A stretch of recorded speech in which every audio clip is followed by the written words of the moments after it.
Bertrand Russell. To come to this question of the existence of God, it is a large and serious question, and if I were to attempt to deal with it in any adequate manner, I should have to keep you here until kingdom come, so that you will have to excuse me if I deal with it in a somewhat summary fashion. You know, of course, that the Catholic Church has laid it down as a dogma that the existence of God can be proved by the unaided reason. That is somewhat a curious dogma, but it is one of their dogmas. They had to introduce it because at one time the free thinkers adopted the habit of saying that there were such and such arguments which mere reason might urge against the existence of God, but of course they knew as a matter of faith that God did exist. The arguments and the reasons were set out at great length, and the Catholic Church felt that they must stop it. Therefore, they laid it down that the existence of God can be proved by the unaided reason, and they had to set up what they considered were arguments to prove it. There are, of course, a number of them, but I shall take only a few. The first cause argument, perhaps the simplest and easiest to understand, is the argument of the first cause. It is maintained that everything we see in this world has a cause, and you go back in the chain of causes further and further. You must then come to a first cause, and to that first cause you give the name God. That argument, I suppose, does not carry very much weight nowadays, because, in the first place, because it is not quite what it used to be. The philosophers and the men of science have got going on cause, and it has not anything like the vitality it used to have, but apart from that, you can see that the argument that there must be a first cause is one that cannot have any validity. I may say that when I was a young man and was debating these questions very seriously in my mind, I for a long time accepted the argument of the first cause, until one day at the age of 18 I read John Stuart Mill's autobiography, and I there found this sentence, quote, "My father taught me that the question, 'Who made me?' cannot be answered, since it immediately suggests the further question, 'Who made God?'"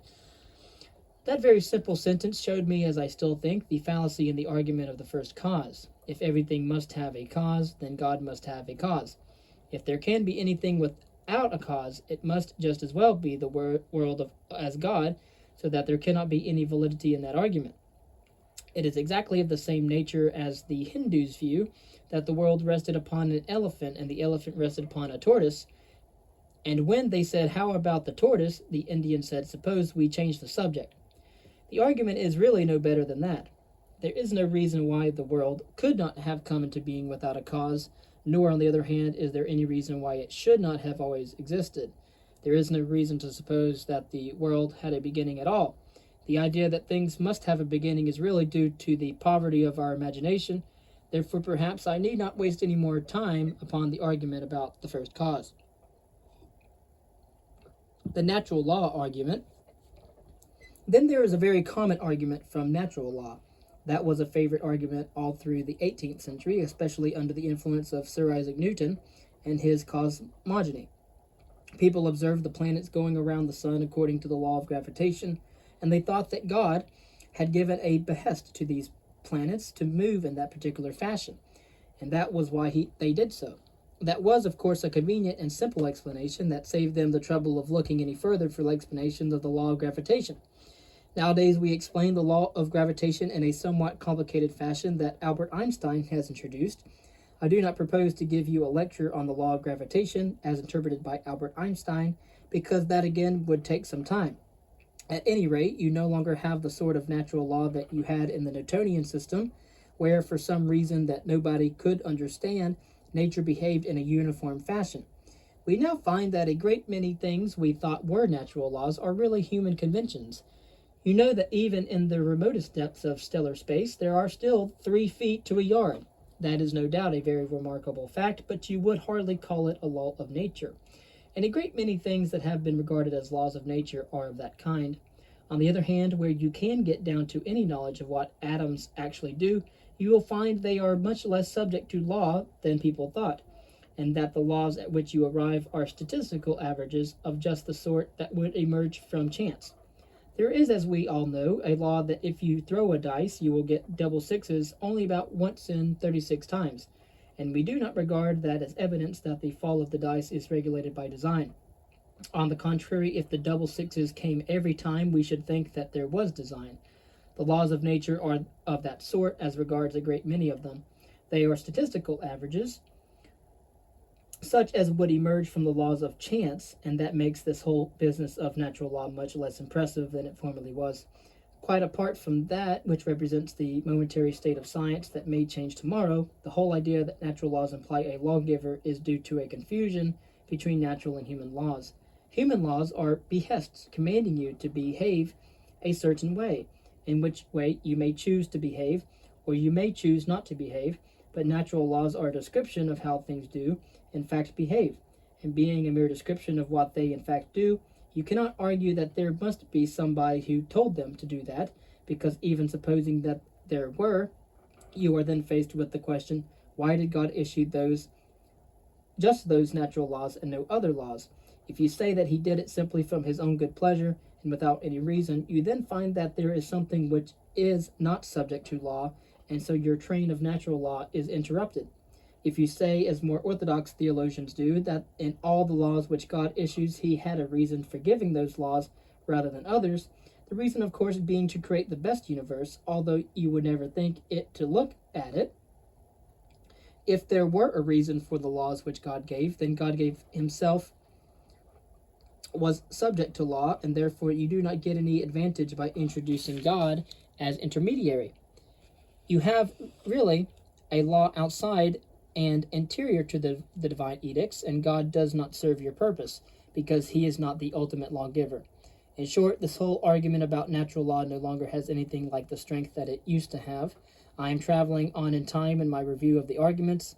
The arguments that are used for the existence of God change their character as time goes on. They were at first hard intellectual arguments embodying certain quite definite fallacies. As we come to modern times, and now even contemporary times, they become less respectable intellectually and more affected by a kind of moralizing vagueness. The argument from design. The next step in this process brings us to the argument from design. You all know the argument from design. Everything in the world is made just so that we can manage to live in the world, and if the world was ever so little different, we could not manage to live in it. That is the argument from design. It sometimes takes a rather curious form. For instance, it is argued that rabbits have white tails in order to be easy to shoot. I do not know how rabbits would view that application. It is an easy argument to parody. You all know Voltaire's remark that obviously the nose was designed to be such as to fit spectacles. That sort of parody has turned out to be not nearly so wide of the mark as it might have seemed in the 18th century, because since the time of Darwin, we understand much better why living creatures are adapted to their environment. It is not that their environment was made to be suitable to them, but that they grew to be suitable to the environment. And that is the basis of adaptation. There is no evidence of design about it. When you come to look into this argument from design, it is a most astonishing thing that people can believe that this world, with all the things that are in it, with all of its defects, should be the best that omnipotence and omniscience have been able to produce in millions of years, let alone billions of years. I really cannot believe it. Do you think that if you were granted omnipotence and omniscience in millions of years or billions of years in which to perfect your world, you would produce nothing better than the Ku Klux Klan or the fascists? Moreover, if you accept the ordinary laws of science, which you have supposed that human life and life in general on this planet will die out in due course, it is a stage in the decay of the solar system. At a certain stage of decay, you get the sort of conditions of temperature and so forth which are suitable to protoplasm, and there is life for a short time in the life of the whole solar system. You then see in the moon the sort of thing to which the earth is tending, something dead, cold, and lifeless.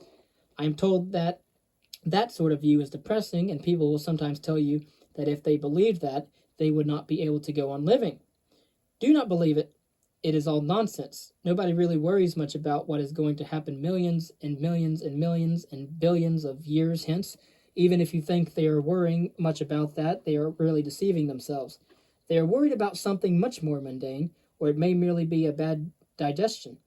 No, but nobody is really seriously rendered unhappy by the thought of something that is going to happen to this world millions and millions of years hence. Therefore, although it is of course a gloomy view to suppose that life will eventually die out, which it eventually will, at least I suppose we may say so, although sometimes when I contemplate the things that people do with their lives, I think it is almost a consolation. It is not such as to render life miserable. It merely makes you turn your attention to other things. The moral arguments for deity. Now we reach one stage further in what I shall call the intellectual descent that the theists have made in their argumentations, and we come to what we called the moral arguments for the existence of God. You all know, of course, that there used to be in the days of old 3 intellectual arguments for the existence of God, all which were disposed by the man Immanuel Kant in the Critique of Pure Reason. But no sooner had he disposed of those arguments than he invented a new one, a moral argument, and that quite convinced him. He was, like many people, in intellectual matters he was skeptical, but in moral matters he believed implicitly in the maxims that he had embedded or imbibed at his mother's knee. That illustrates what the psychoanalysts so much emphasized, the immensely stronger hold upon us that our very early associations have than those of latter times. Immanuel Kant, as I say, invented a new moral argument for the existence of God, and that in varying forms was extremely popular during the 19th century. It has all sorts of forms. One form is to say that there would be no right or wrong unless God existed. I am not for the moment concerned with whether there is a difference between right and wrong, or whether there is not.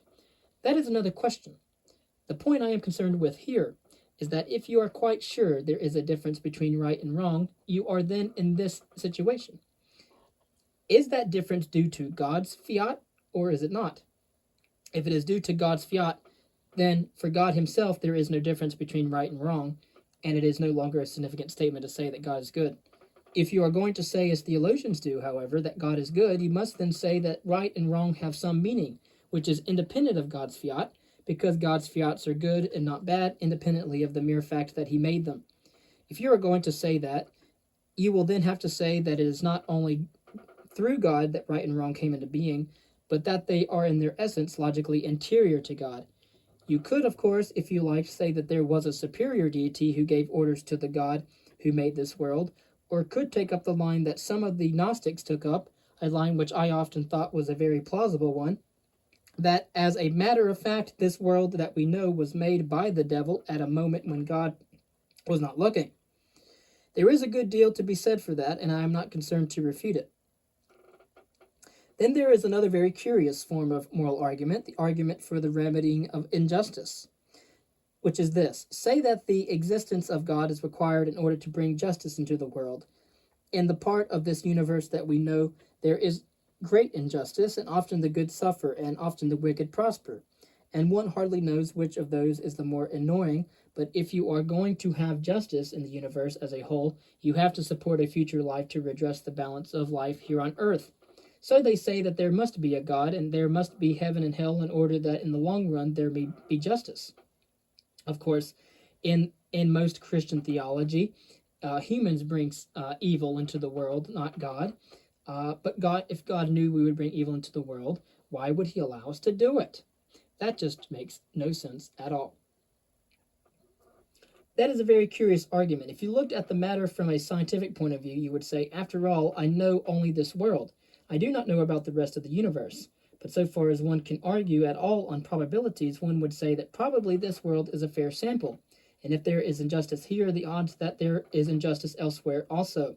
Supposing you had a crate of oranges that you opened and you found all the top layer of oranges bad, you would not argue the underneath ones must be good so as to redress the balance.